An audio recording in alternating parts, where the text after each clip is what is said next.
Hi, it's Paul here from Inside Bikes. We're in Spain, riding for the very first time two very important triumphs. This, the Scrambler 400X, and this, the Speed 400. Let's see how we got on.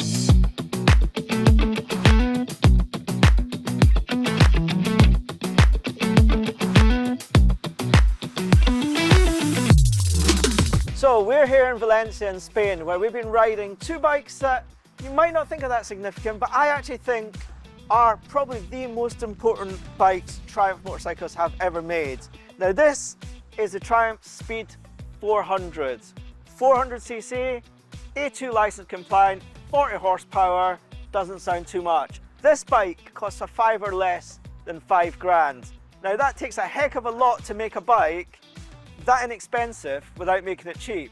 And I gotta say, I've been so impressed by this little bike. Now first, 1% on record, I'm not in the Triumph payroll because I'm gonna probably give the most glowing review I've ever given to a bike on this channel. Why do I like this bike so much? Well, we ride a lot of bikes on the channel, 500cc, things like the Honda 500s, Enfields, that sort of thing. And you always feel that they're built to a price. You know, you get little things like the cabling's a little bit awkward sometimes, or you ride it and you go, that's a nice bike, but I'd prefer to change the tires, or yeah, it's a good bike, but the suspension lets it down. This bike feels, looks like a Triumph. It is a Triumph. Might be a single, it might be, you know, a little bit less powerful than most, but this is a classy little bike.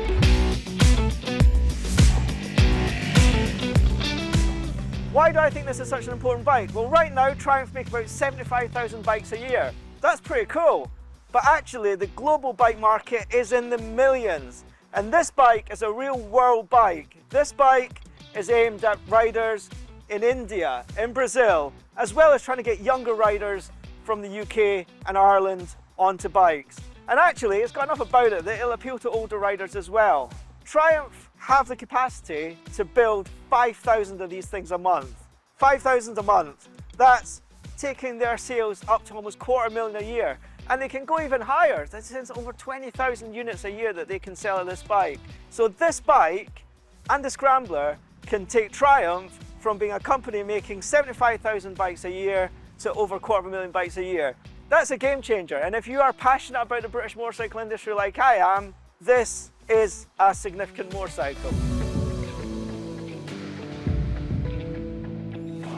So what's the good about it? Well, it's just kind of classy. Everything that you know about an A2 bike, it's like that, but a little bit better. The suspension, it's got big piston forks on it, not adjustable, but the ride is so plush. We've been riding it mostly on sort of Spanish mountain roads, lots of switchbacks and so on. And honestly, I've never ridden an A2 bike that's quite as compliant as this. Same goes for the engine. It has got such a lovely state of tune about it. You know, on these smaller bikes, you're normally dancing through the gearbox, but actually you can be nice and lazy with it, and you can be in a gear higher than maybe you ordinarily would be, and it kind of, the torque just digs it out of the hairpins. You can ride it with real ease. It's such a nice bike to ride. The fueling is absolutely spot on. The weight is 170 kilograms, and what Triumph have done really well is they put great quality tires on this, Metzler Sporttech M9RRs. Really good quality rubber and way higher spec than you'd expect on a bike of this price.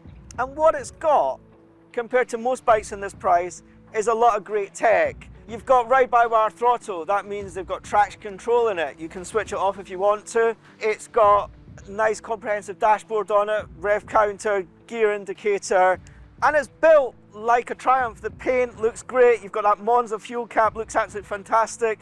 Good quality handlebars.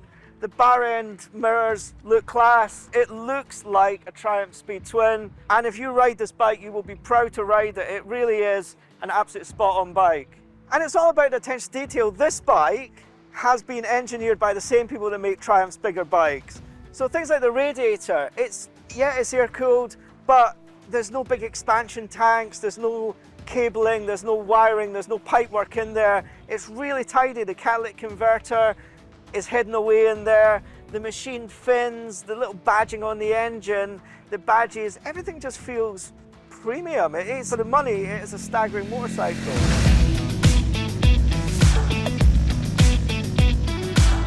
And I'm kind of thinking here, you have to say negative things about these bikes. That's kind of what you're expecting from a review, and it's kind of hard. I've got 3 things that I'm going to be a little bit critical of. The first, it's a little bit buzzy, but that's not so much a criticism of this bike as just in general, small singles tend to be like that, or small capacity bikes tend to be like that. And actually, if you compare it to some of the other bikes we've reviewed on the channel, it is very, very smooth. It's only when you get high up the rev range that it starts getting a little bit buzzy, but nothing like as much as most bikes. I'm only comparing it to like big twins. The other thing is the performance. I don't feel that there's a performance deficit with it, but it doesn't have the full 47 brake horsepower that some other bikes in the A2 category have. Top speed, it's in excess of 70 miles an hour. Now, Triumph being a little bit cagey, they're not giving an official top speed on it. We rode it on motorways. The guide rider's a little bit on the steady side, so we stuck to speed limits, of course, but it was set at 70 and it's definitely got more in there. I'd say 80, 90, something like that is more like where you're at with the top speed on it. But yeah, if you are looking for maximum performance from an A2 bike, there are bikes out there that do have more horsepower. And the other thing I found a little bit was, I thought the ABS was a little bit intrusive. You pull the brake lever in hard and the ABS does kick in really, really easily. But, you know, again, it's a minor criticism when you're looking at things like those bar end mirrors, the lovely Monza filler tank. It looks fantastic. I know I'm being a little bit over the top with this, but actually this bike really is so significant for Triumph in the British industry globally. And it feels like they've really thrown the kitchen sink at this to make sure that they've come in with the best bike in class. For me, there's no doubt that they have. It's a little bit cheaper than the Scrambler, a little bit less expensive than the Scrambler. They reckon they're going to sell about 50-50 split between the two. I reckon they'll sell quite a few here in the UK, both to younger riders and also to guys my age and older who are just looking for some nice, simple wheels. It's got more than enough about it. This 170 kilograms, a little bit lighter, more agile. Probably I preferred this to the Scrambler. The Scrambler's feels a little bit heavier, a little bit bigger, which was great on the mountain roads because it gave you that leverage. This just feels incredibly agile, incredibly light. Look, I'm sold. I think Triumph, you've done an amazing job.